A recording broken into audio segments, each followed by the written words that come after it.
नमस्कार दोस्तों। आज की इस वीडियो में हम जानेंगे सीटी और एमआरआई में क्या अंतर होता है। बहुत से लोगों को सीटी और एमआरआई को लेकर बहुत ही कन्फ्यूजन होता है, तो आज हम इस चीज़ को क्लियर करेंगे। सीटी और एमआरआई में जो अंतर होता है वो काफ़ी चीज़ों पर डिपेंड करता है, जैसे कि इमेज टेक्नोलॉजी, सॉफ्टवेयर, मैन्युफैक्चरिंग, इन सब चीज़ों पर डिपेंड करता है। तो चलिए वीडियो को शुरू करते हैं और इन दोनों में क्या अंतर है वो जानते हैं। On the basis of image, CT scan और एमआरआई, इन दोनों का इमेज जो होता है वो काफ़ी अलग होता है। जो सीटी का इमेज होता है उसका रिजोल्यूशन जो होता है वो एमआरआई से काफ़ी कम होता है या लो कह सकते हैं। सीटी स्कैन सिर्फ एक ही इमेज जनरेट करता है जो कि एक्सियल सेक्शन में होता है। ओरिजिनल जो इमेज होता है वो एक्सियल सेक्शन में होता है। बाकी इसके सेजाइटल कोरोनल जो इमेज होते हैं वो सॉफ्टवेयर से कन्वर्ट किए जाते हैं, जबकि एमआरआई में सेजाइटल, कोरोनल और एक्सियल तीनों तरह के इमेज जनरेट किए जा सकते हैं। सीटी स्कैन में इमेज को soft window, bone window, mediastinum window, lungs window में बस 4 तरह की इमेज जनरेट कर सकते हैं, जबकि एमआरआई में T1, T2, FLAIR, GRE, PD, diffusion, fat sat, STIR, 3D, इन सब तरह के बहुत सारे तरह के इमेज को जनरेट कर सकते हैं। On the basis of technology, technology के आधार पर सीटी स्कैन में जो यूज़ किया जाता है वो एक्सरे बीम होता है, और एमआरआई स्कैन में हाई मैग्नेटिक फील्ड और रेडियो वेव यानी रेडियो फ्रीक्वेंसी यूज़ किया जाता है।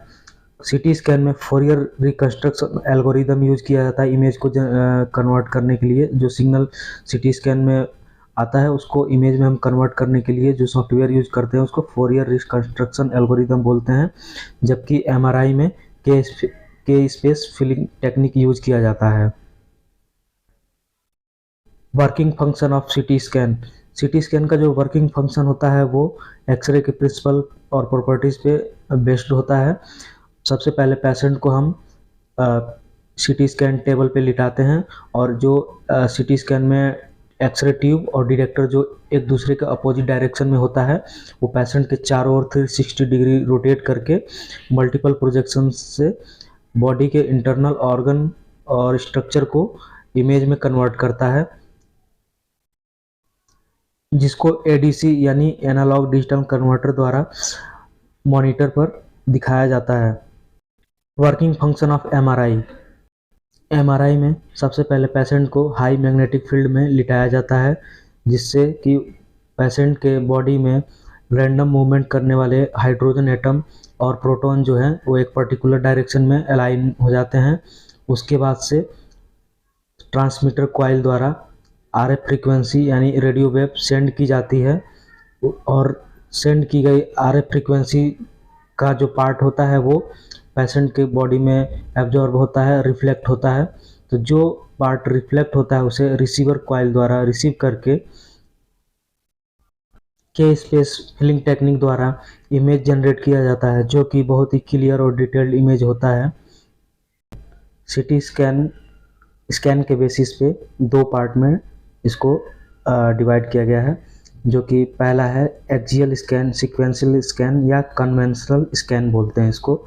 दूसरा जो होता है helical scan, spiral scan. Axial scan जो होता है वो सेकेंड जनरेशन, सीटी का जो सेकेंड जनरेशन होता है उसमें होता था, पहले के ज़माने में यूज किया जाता था।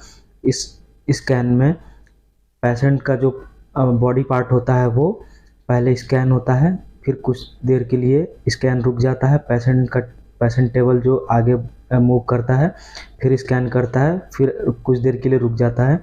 यानी इस सीक्वेंस में आपको जो स्कैन मिलता है वो रुक रुक के और स्लो स्कैन होता है, और इसमें बॉडी पार्ट का कुछ हिस्सा छूट जाता है। तो ये सीक्वेंशियल स्कैन का डिसएडवांटेज है। ये सेकेंड जनरेशन में होता था। आपके जो थर्ड जनरेशन का जो सीटी स्कैन है वो हेलिकल स्कैन, स्पाइरल स्कैन, ये जो मोस्ट पॉपुलर स्कैन है। और इसमें क्या होता है कि कंटिन्यू स्कैन चलता है और कोई भी पार्ट छूटता नहीं है, 360 डिग्री रोटेट करके और पेशेंट के स्पाइरल स्कैन लिए जाते हैं। इसमें जो डाटा होता है वो डाटा कलेक्ट किया जाता है, उसको बाद में रिकंस्ट्रक्ट करके अलग अलग तरह के अलग अलग प्लेन में इमेज को जनरेट किया जाता है। इसके अलावा सीटी स्कैन में जो सीटी स्कैन मशीन सबसे कम थिकनेस की स्लाइस यानी सबसे पतली स्लाइस की इमेज को एक्वायर करता है या जनरेट करता है, उस मशीन को सबसे बेस्ट मशीन माना जाता है। और नंबर ऑफ़ स्लाइस यानी वो एक इमेज को लेने के लिए कितने नंबर ऑफ़ स्लाइस को जनरेट कर सकता है, जैसे कि 1 स्लाइस, 2 स्लाइस, या मैक्सिमम जो इंडिया में अवेलेबल है 256 यानी 256 स्लाइस की मशीन अवेलेबल है, तो वो बेस्ट माना जाता है। जितने कम पतली थिन स्लाइस होगी और जितने ज़्यादा नंबर ऑफ जनरेट करेगा स्लाइस, वो सबसे बेस्ट माना जाता है। Types of MRI. MRI bore के अकॉर्डिंग दो पार्ट में डिवाइड किया गया है, जो है open bore MRI, close bore MRI. Open bore MRI में क्या होता है कि इसमें परमानेंट मैग्नेट यूज किया जाता है, जो कि पेशेंट बोर में न जाके इसको एक टेबल पे लिटाकर मैग्नेटिक फील्ड के अंदर इसको रखा जाता है। जबकि क्लोज बोर एमआरआई में ड्रम के आकार का एक बोर होता है, मैग्नेटिक बोर, उसमें पेशेंट की पूरी बॉडी को अंदर ले जाया जाता है। ओपन बोर एमआरआई का जो मैग्नेटिक पावर होता है वो कम होता है, जबकि क्लोज बोर एमआरआई का जो मैग्नेटिक पावर होता है वो ज़्यादा होता है। कम पावर के जो एमआरआई होते हैं, कम मैग्नेटिक पावर के एमआरआई के जो इमेज होते हैं वो पुअर क्वालिटी के होते हैं। जिनकी मैग्नेटिक पावर ज़्यादा होती है उसके इमेज जो होते हैं वो काफ़ी डिटेल होते हैं और काफ़ी अच्छी क्वालिटी के होते हैं। ओपन एमआरआई बच्चों के लिए और क्लस्ट्रोफोबिक पेशेंट के लिए बेस्ट होता है। जिन पेशेंट को घबराहट होती है तंग जगहों पे, उनके लिए ये ओपन बोर एमआरआई बेस्ट होता है। क्लोज बोर एमआरआई जो होता है वो उसमें क्लस्ट्रोफोबिक पेशेंट के लिए ये अच्छा नहीं होता, पेशेंट को काफ़ी दिक्कत होता है और बच्चों के लिए ये अच्छा नहीं होता। एमआरआई का जो मैग्नेटिक पावर होता है उसे टेस्ला में हम मेजर करते हैं। एमआरआई की जो मशीनें होती है वो 0.25 से लेकर 7 टेस्ला तक हो सकती हैं।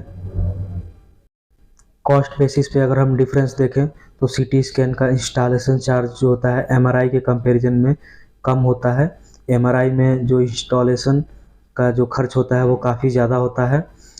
सीटी स्कैन का जो स्कैनिंग कॉस्ट होता है वो बहुत ही कम होता है, और एमआरआई का जो एमआरआई का जो स्कैनिंग कॉस्ट होता है वो काफ़ी ज़्यादा होता है सीटी स्कैन के कंपैरिजन में। एमआरआई स्कैन या सीटी स्कैन का जो कॉस्ट होता है वो अलग अलग बॉडी पार्ट पे डिपेंड करता है। आप जिस भी पार्ट का सीटी स्कैन कराएं या एमआरआई कराएं तो इसका कॉस्ट जो है वो अलग अलग जगहों पे, अलग अलग शहर में, अलग अलग हॉस्पिटल में इसका अलग रेट फिक्स होता है। Time required for image acquisition, यानी कि इमेज को जनरेट करने में कितना समय लगता है उसके आधार पर जो अंतर है, और सीटी स्कैन में कम समय लगता है एमआरआई के कंपैरिजन में। एमआरआई में जो स्कैन होता है वो काफ़ी लंबा टाइम तक होता है। सीटी स्कैन में देखा जाए तो 2 से 10 मिनट के अंदर में प्रोसीजर कंप्लीट हो जाता है, जबकि एमआरआई में 10 मिनट से लेके आधे घंटे या 1 घंटे तक समय लग सकता है। साइड इफ़ेक्ट या हार्मफुल फॉर ह्यूमन, यानी कि इसके क्या साइड इफ़ेक्ट हैं और ये मनुष्यों के लिए या इंसानों के लिए ये कितने खतरनाक हो सकते हैं, तो उसमें जो अंतर है वो CT scan use ionising radiation cause cancer, यानी कि सीटी स्कैन में जो हम आयोनाइजिंग रेडिएशन यूज करते हैं उससे कैंसर होने का खतरा रहता है, टिश्यू बर्न होने का खतरा रहता है। जबकि एमआरआई में हम आरएफ फ्रीक्वेंसी या रेडियो वेव और हाई मैग्नेटिक फील्ड यूज करते हैं, जिसका कि इंसानों पर कोई खतरा नहीं होता और इससे स्वास्थ्य पे कोई प्रभाव नहीं पड़ता। जबकि सीटी स्कैन में हम जो कंट्रास्ट मीडिया यूज करते हैं उसके एलर्जिक रिएक्शन भी हो सकते हैं। इसके अलावा एमआरआई में कभी कभी हम हीटिंग इफेक्ट देखते हैं। आरएफ फ्रीक्वेंसी जो हम सेंड करते हैं उससे पेशेंट की बॉडी में कभी कभी हीट जनरेट हो जाता है, या कोई मेटेलिक इम्प्लांट वगैरह हो पुराने, तो उसकी वजह से हीट बर्न हो सकता है। तो इस सब चीज़ों का आप ध्यान दे के ही सीटी स्कैन या एमआरआई स्कैन कराने जाएं। लिमिटेशन ऑफ डायग्नोसिस, यानी कि जो सीटी स्कैन और एमआरआई स्कैन है उनके क्या क्या लिमिटेशन है, वो क्या जांच अच्छे से कर सकते हैं और क्या नहीं कर सकते। तो जो सीटी स्कैन होता है वो उसमें सॉफ्ट टिश्यू जो होता है वो क्लियर विजिबल नहीं होता, जैसे कि एमआरआई में होता है। एग्जाम्पल के तौर पे एसीएल पीसीएल टीयर लिगामेंट जो होते हैं घुटनों में, वो एमआरआई में अच्छे से दिखते हैं, जबकि सीटी स्कैन में उतने अच्छे से नहीं देखा जा सकता। तो इसलिए ये सीटी स्कैन का लिमिटेशन है। एमआरआई स्कैन जो सॉफ्ट टिश्यू या लिगामेंट या टेंडन के जो क्लियर इमेज, इंटरनल बॉडी के जो बहुत ही क्लियर और डिटेल्ड इमेज देते हैं, वहीं जो बोन और लंग्स के लिए ये बेस्ट नहीं माना जाता। लंग्स और बोन्स के लिए सीटी या एक्सरे जो होते हैं वो बेस्ट होते हैं। तो इसलिए जो भी आप जांच कराने जाएं तो इन सब चीज़ों पर ध्यान देकर और डिसाइड करके ही जाएं कि कौन सा जांच आपके लिए बेस्ट होगा। एमआरआई में अगर आपके अंदर पेसमेकर इम्प्लांट है या कोई भी मेटेलिक इम्प्लांट किया गया है तो आप एमआरआई नहीं करा सकते, जबकि सीटी स्कैन आप करा सकते हैं। सीटी स्कैन और एमआरआई स्कैन में दोनों में कौन सा बेस्ट है ये बताना बड़ी मुश्किल है। क्लिनिकल फील्ड में दोनों का अलग अलग रोल है। कभी कभी किसी भी बीमारी का पता लगाने के लिए दोनों का कॉम्बिनेशन स्कैन जरूरी होता है। तो आज की वीडियो में इतना ही। दोस्तों, अगर वीडियो अच्छी लगी हो तो इसे ज़्यादा से ज़्यादा शेयर करें, लाइक करें। Thank you so much.